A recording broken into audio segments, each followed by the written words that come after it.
Hello दोस्तों, मैं हूं आपका दोस्त एडवोकेट शिवेंद्र प्रताप सिंह। आज हम आपको बताएंगे 376 की एफआईआर या चार्जशीट या वर्तमान समय में अगर बात करी जाए धारा 64 बीएनएस की एफआईआर या चार्जशीट के बाद एफआईआर के बाद स्टे की क्या प्रक्रिया है और क्या फायदा मिलता है, चार्जशीट के बाद स्टे लेने से क्या फायदा मिलता है और चार्जशीट के बाद स्टे की क्या प्रक्रिया है।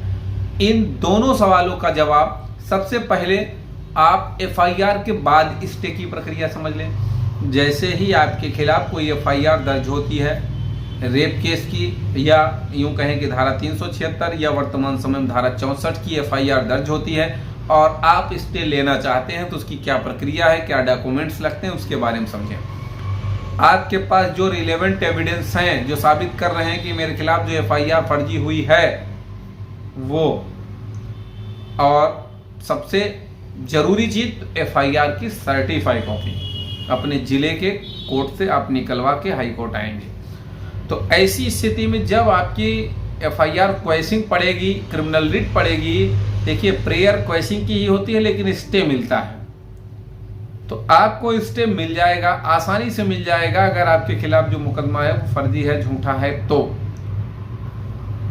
अब बात कर लेते हैं एफआईआर के बाद स्टे का फायदा क्या होता है। नुकसान तो कोई होता ही नहीं है। फायदा ये होता है कि आपको पहली बात तो गिरफ्तार नहीं किया जाएगा, गिरफ्तारी पर रोक लग जाती है, कोई छू नहीं सकता है।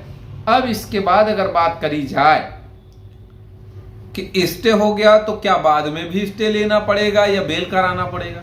तो भाई अगर आपका स्टे है तो जब चार्जशीट लगेगी तो आपके पास दो रास्ते हैं, या तो आप बेल कराइए या तो आप पुनः हाई कोर्ट आइए 482 सीआरपीसी में या वर्तमान समय में 528 बीएनएसएस में चार्जशीट चैलेंज करने के लिए, चार्जशीट क्वेशिंग के लिए अर्थात समनिंग ऑर्डर चैलेंज करने के लिए।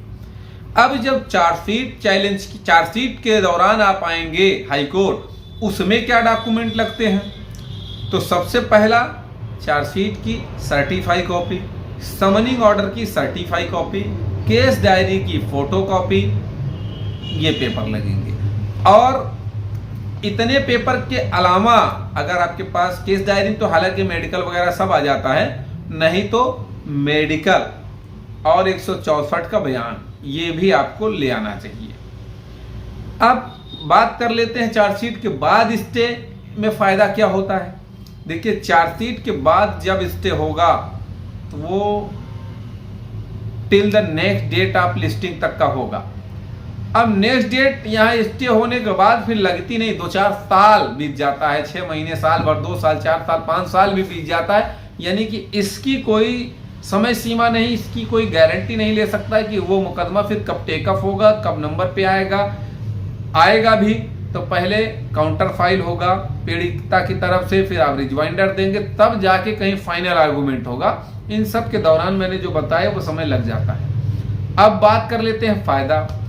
चूंकि आपने पहले भी बेल नहीं कराई क्योंकि आपका स्टे था, एफआईआर स्टेज पे स्टे था, फिर स्टे हो गया, तो इसका सबसे बड़ा जो फायदा होता है, ना आपको जेल जाना पड़ा, दूसरा ना आपको जमानत करानी पड़ी, तीसरा ना आपको ट्रायल लड़ना पड़ा।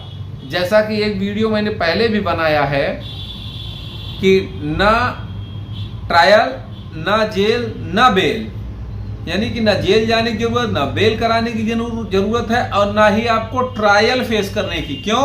क्योंकि आपका स्टे है और जब स्टे हो जाएगा हाई कोर्ट में, आप सीधे वही ऑर्डर की कॉपी ले जाके सेशन कोर्ट में दे देंगे। वहां कोई तारीख से मतलब आपको नहीं है, न जाने की जरूरत, कुछ नहीं। अब सवाल इस बात का है, क्या प्रमाण है कि ऐसा हो ही जाता है? प्रमाण आइए हाई कोर्ट मिलिए, आपको मैं ऑर्डर दिखाता हूं, मैंने कराया है, इसीलिए विश्वास रहता। और जरूरी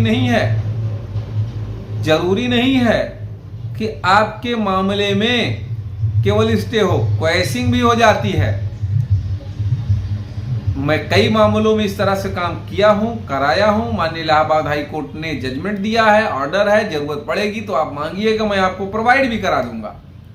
तो कहने का ये मतलब है कि आपको जो FIR स्टेज पे स्टे और चार्जशीट स्टेज पे स्टे, दोनों में क्या पेपर लगने होते हैं, लाने होते हैं और क्या पूरी प्रक्रिया होती है, इसके बारे में बता दिया और इसका क्या फायदा होता है यह भी आपको बता दिया। और अगर आपके खिलाफ फर्जी केस है, झूठा केस है, तो हम तो कहते हैं ट्रायल आप क्यों लड़ेंगे भाई। ट्रायल की गारंटी आप समझो कि 5 साल चलेगा कि 8 साल चलेगा, इसकी भी कोई समय सीमा नहीं है, कोई निर्धारित समय नहीं कि इतने समय में आपका काम हो ही जाएगा। तो कहने का मतलब वो आपके ऊपर है कि आपको ट्रायल लड़ना है या नहीं लड़ना है। उम्मीद करता हूँ, आशा करता हूँ आज का यह वीडियो आपको बेहद पसंद आया होगा। अगर वीडियो पसंद आए तो वीडियो को लाइक करें, शेयर करें। यूट्यूब चैनल SP 72 कानून प्रयागराज को जरूर सब्सक्राइब करें। कोई भी इस तरह का शेष सवाल रह गया या कुछ मामले में डिस्कस करना है तो आप स्क्रीन पर चल रहे नंबर पर फोन करके जानकारी